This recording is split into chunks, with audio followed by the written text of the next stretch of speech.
Hi, my name is Sarah Bentley Pearson, and I am excited to share my podcast, which features wonderful talent that I've been so lucky to discover in the Southeast. This was born out of a list that I created in 2015 called Sarah's List.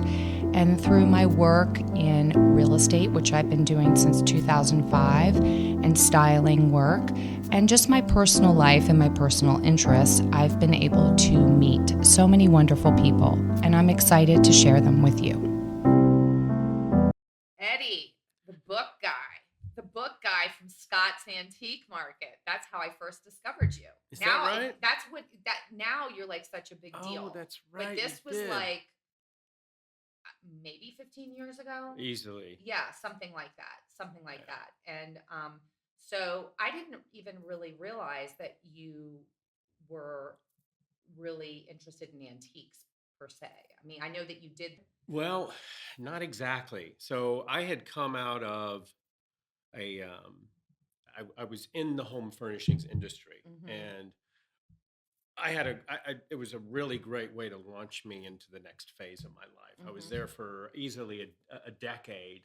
I started young. I was working for my dad when I was like 17. He was a sales rep, and he sold like luxury lighting and wall decor and furniture. And it was, I had a lot of fun, and I was around a lot of wonderful people that sort of mentored me in the industry. I mean, some of it knowingly, some of it unknowingly. You know how you kind of, when you're in something, you find the parts you identify with and you latch onto those. So Mhm. I kind of had even when I was in college, I would take some of the models that we would use in the group projects were things that I was interested in doing later in life, which was importing is what I really wanted to do.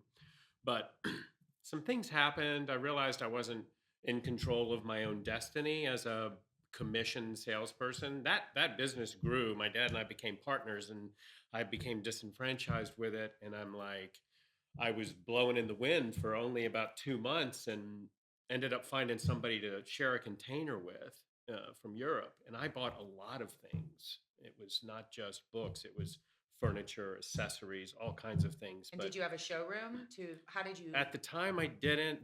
We're talking about around 98, Mhm. and and and it was working. I didn't have a lot of capital to start it up. I was kind of working my way in. I even had a warehouse in Europe that I kept things in until I got enough stuff. So I would sometimes air freight some things back, the books back, and they would pay for the rest of my venture.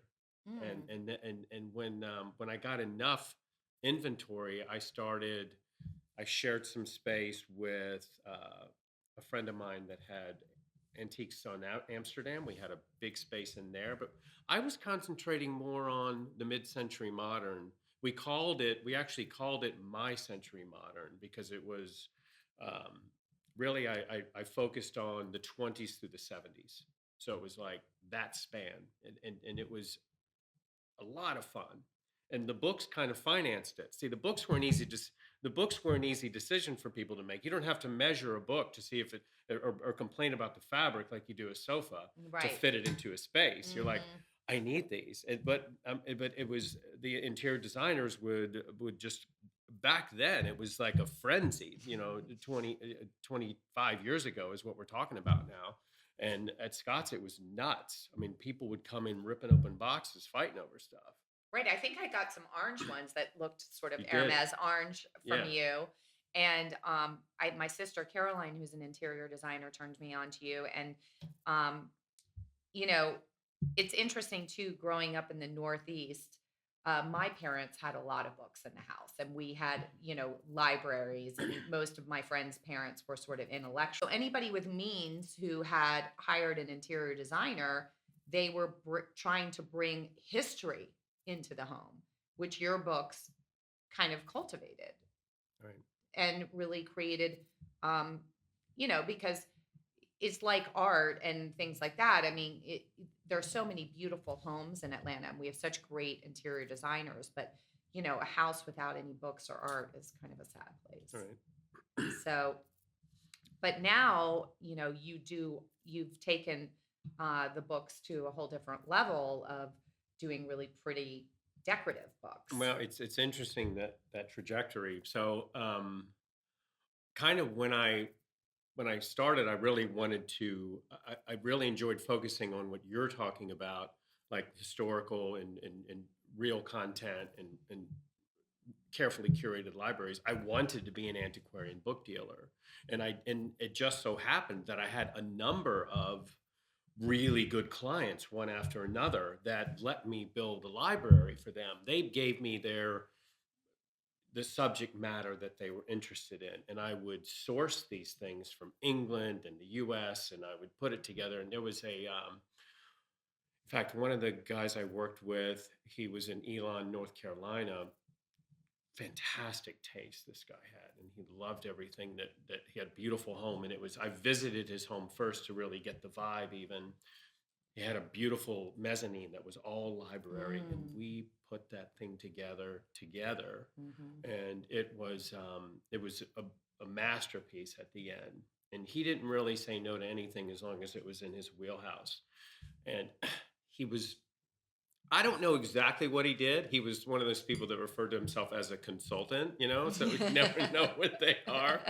So but he phoned me, like, I don't know, it was a few months after we finished the project, and he had some kind of an event at his house. And he said that at the time, Senator John Glenn was there.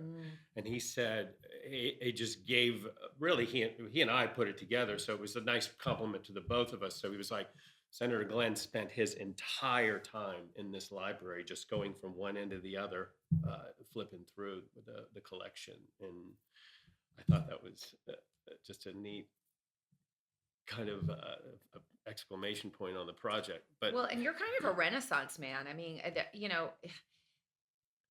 I always find it interesting to meet a straight man who has interest in the arts and doing something kind of really special and niche like this. I mean, I don't know. I mean, I'm sure you know if you have competition, but do you have competition? I mean, in the sort of decorative book world, it's I mean, kind of, yeah. I mean, I've created some competition just because it's like it's a really pretty idea, but I don't think anybody does it quite like we do.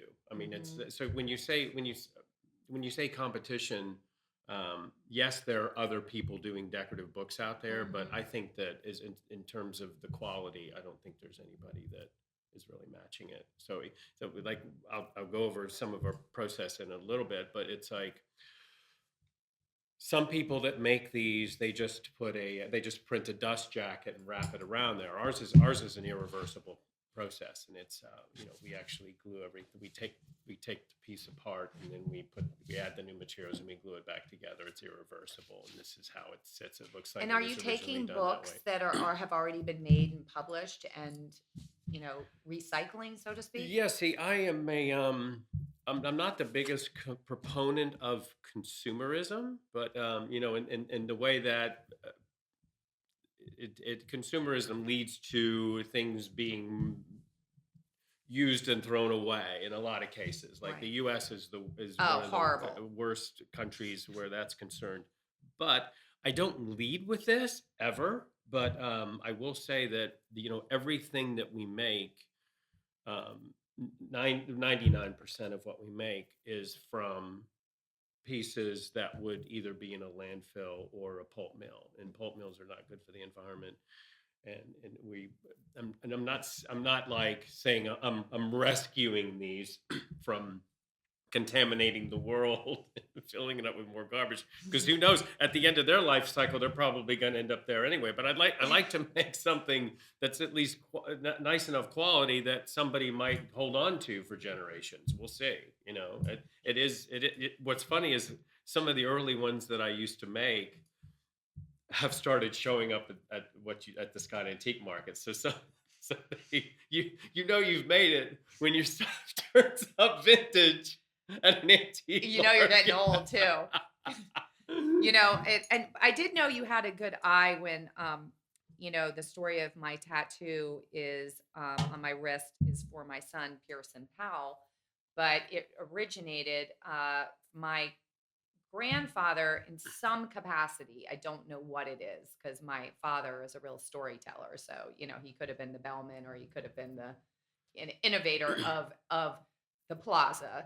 But it was the front P and the back P stood for Pops Plaza. And you found a little plate, which you never gave to me because I think it broke or fell out of your Did. car. But I loved that you knew that and that you understood where I was coming from because you and I both have a little bit of that interest in history and interest in things that are good and real and quality. And I think your books really scream that. I see it in a lot of the homes that I go into. And who was one of the big designers that really started working with your books? And I did meet you at Suzanne Kassler's one night, Yeah, that was, I think it must have been 10 or 11 years ago, I think. at No, least. 12, I think, Yeah. because I had not had, Pearson Edie was wasn't little. born yet. Yeah. I had one child, and we had another one on the way. So it was like, yeah, it was at least 12 years ago. So, but Suzanne has been buying from me since the beginning. Like, yeah, I remember she used to come to my old warehouse that was in the basement of this building, and I had the whole basement. It was low ceilings and kind of dark, and I think she told her husband about it, and then I think the third time she came, he started coming with her because he was like, I gotta at least see what this. He came one time because I think she described it. No, I go into this cave and buy books. And that's kind of what it used to be like. But back then, she used to come and pick stuff out. But now I know what she wants, and when she's like, "Give me 10 boxes of books," and I just take them over.